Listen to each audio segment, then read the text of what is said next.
Yo, let's learn Vietnamese.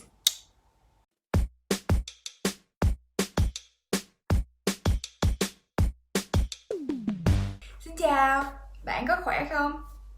Tôi khỏe. So today's lesson we'll learn how to answer the questions.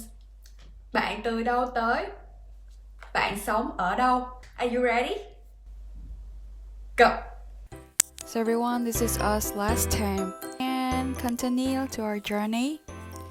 Today we will be able to answer the questions where are you from and where do you live. Okay, bạn là người nước nào? Where are you from?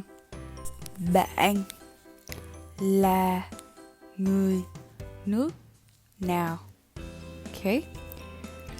Tôi là người Việt Nam. Mỹ is America. Germany, German. Korea, Korean is Hàn Quốc. Tôi là is I am. Người is person, human. Vietnam is Vietnam. Quốc tịch của tôi là Úc, Áo, Nhật. Nationality is Australian, Austrian, Japanese. Bạn là người nước nào?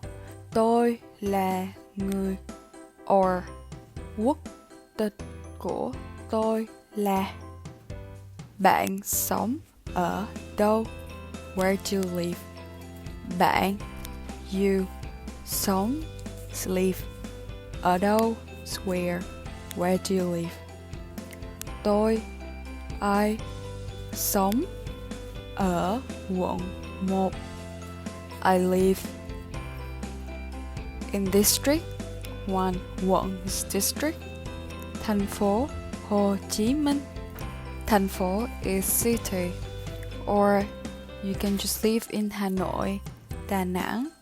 You can live in the center, trung tâm. Or suburb, ngoại ô. Well, if you were born here but you live in the other country, okay, you can just say tôi sinh ra ở Việt Nam nhưng sống ở Đức.